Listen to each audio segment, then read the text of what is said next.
What's up family, it's me again back with another video। चलो भाई देखो अब मैं क्या करता हूँ। फाइनली मैंने अपना टाइम ज़ाया कर दिया इसके पॉडकास्ट को देखकर। अब टाइम ज़ाया क्यों हुआ, लेट मी एक्सप्लेन इट। तो सबसे पहले पॉडकास्ट क्या है इसका जानना ज्यादा जरूरी है। Then you will better understand what is the real meaning of podcast. So podcast से पहले था ब्रॉडकास्ट। जैसा कि आप किसी भी न्यूज को देखते हो टीवी के ऊपर, वो हो गया ब्रॉडकास्ट। तो कभी कभार ब्रॉडकास्ट सुनने के लिए लोग रेडियो का भी इस्तेमाल करते थे एज ए ब्रॉडकास्ट, जहाँ पे लोग सिर्फ और सिर्फ अपने आइडियाज और गुड थॉट्स शेयर करते थे। अब इस चीज को मजीद लोगों तक पहुंचाने के लिए सिग्नल का इस्तेमाल किया गया, तो फिर इस चीज को ब्रॉडकास्ट कहने लगे लोग। फिर स्टीव ने प्रेजेंट किया आईपॉड। इसके जरिए से लोग सॉन्ग भी सुनते थे। तब शीला की जवानी ट्रेंडिंग के ऊपर थी, तो अक्सर लोग टीवी और रेडियो को छोड़ के आईपॉड को सुनने लगे। फिर ये चीज अवाम ने रिकमेंड किया स्टीव जॉब को, जो कुछ टीवी और रेडियो के ऊपर है वो आईपॉड के ऊपर भी हो। And then broad plus iPod is equal to podcast. समझ रहे हैं ना आप?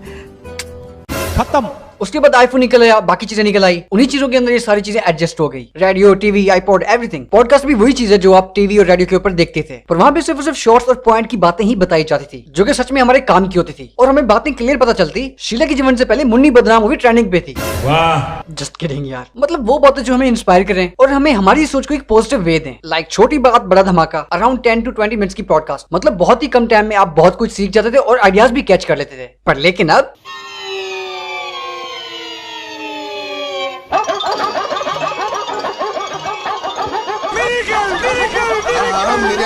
लोगों ने उस चीज को मैनिपुलेट का जरिया बना लिया। सही पकड़े हैं। जिससे वो बड़ी आसानी से लोगों की आंखों में धूल झोंक रहे हैं। अपने ही पॉडकास्ट के ऊपर घंटा घंटा बैठकर पॉजिटिव तो दूर की बात, साफ झूठ और आंखों में धूल झोंक रहे हैं। पहले लोग कम टाइम के अंदर बहुत कुछ सीख जाते थे, लेकिन अब घंटों का पॉडकास्ट देखने के बावजूद भी घंटा भी कुछ नहीं सीख रहे। उल्टा ही लोगों के दिमाग में भूसा भरा जा रहा है। बस हकीकत सामने लाने के बावजूद उल्टा मैनिपुलेट किया जा रहा है और फिर उसी चीज को बार बार पोस्ट भी किया जा रहा है।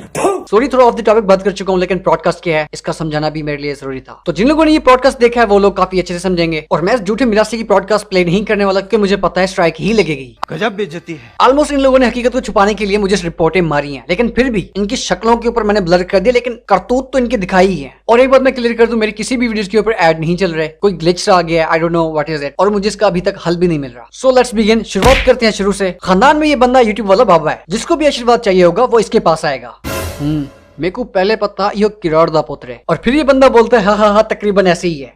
मतलब कि नहीं है। अगर ये बंदा कॉन्फिडेंट होता और अगर ये वाकई में अपने खानदान के हक में राइट होता, कॉन्फिडेंटली जी हाँ बिल्कुल बोलता। और तकरीबन वो लोग बोलते हैं जिनके दिल और दिमाग के अंदर किसी किस्म की गिल्टी होती है। और मुझे ये बोलने में काफी मजा भी आ रहा है, काफी हंसी भी आ रही है। इसके खानदान तक मेरी ये बात पहुंचाओ। मैं जो है उनको एक सच बताने जा रहा हूँ। हो सकता है ये सच आप तक पहुंचने के बाद डक्की अपना माइंड चेंज कर ले और तकरीबन की जगह वाकई में आपको एक हिंदू बन के आशीर्वाद देने लग जाए। भूल के भी इस बंदे से आशीर्वाद मत लेना, क्योंकि ये बंदा तुम लोगों को मारने के ऊपर तुला हुआ है। नॉट इवन जस्ट 1%, वो भी पूरा खानदान। मैंने इसकी तुम लोगों को ऑडियो सुनवाई और इस बंदे ने उस वीडियो के ऊपर मुझे रिपोर्टें मारी हैं, और फिर कहता है अगर मैंने रिपोर्ट मारी हो तो मेरा पूरा खानदान मर जाए।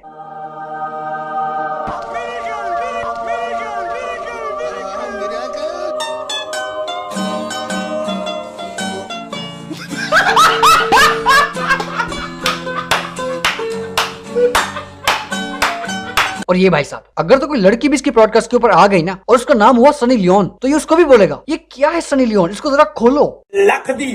और ये बंदा अगर आज भी यूट्यूब छोड़े तो अपनी रेस्ट ऑफ लाइफ सुकून से गुजार सकता है। बड़ा मोटिवेट किया भाई इस बंदे ने। मुझे 40K का बोल के 20K देता था। मिलियन व्यूज पे इसके आते हैं $100, सो $3000 पर मंथ इसके कंफर्म है। फिर ये बंदा बोलता है मैं कनाडा से उतर रहा हूँ पाकिस्तान, मतलब कि शाम इदरीस की। तो इसमें कौन सी बड़ी बात हो गई? डक्की भी तो लाहौर से कराची उतरा है, और वो भी तुम्हारे पॉडकास्ट के ऊपर। उसमें और इसमें कोई डिफरेंस नहीं है, लेकिन फिर भी वो कुछ ज्यादा बेहतर था इससे। वो कनाडा से पाकिस्तान में आया अपनी खोई हुई इज्जत वापस पाने के लिए, और ये बंदा लाहौर से कराची आया तुम्हारे पॉडकास्ट के ऊपर अपनी खोई हुई इज्जत वापस पाने के लिए। फर्क सिर्फ और सिर्फ इतना, वो किसी की झोली में आके नहीं बैठा था, लेकिन डक्की नादर की झोली में आके बैठा है। फेम की एक वजह बनी। मैं चाहता हूँ आप जरा खोलें।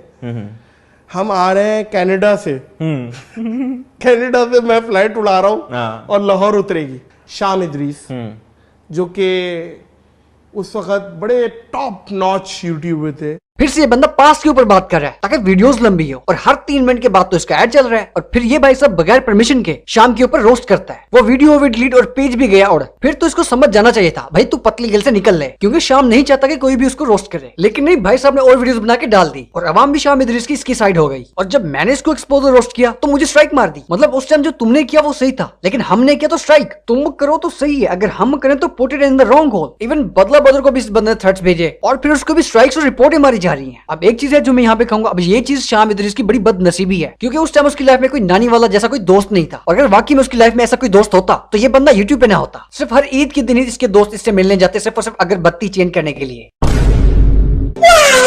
ये फिर शाम के फड्डे के ऊपर बात करते रहता है, लेकिन नादिर यहाँ पे स्किप करने की कोशिश करता है, लेकिन चोर की दड़ी में तिनका और इसके एटीएम में मेरा पेन।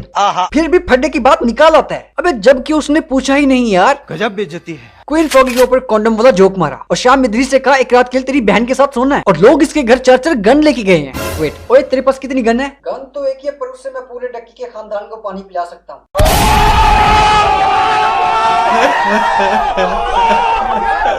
रुको जरा, सबर करो, बोला धक्का बुक्की नहीं करने का, आराम से लेने का।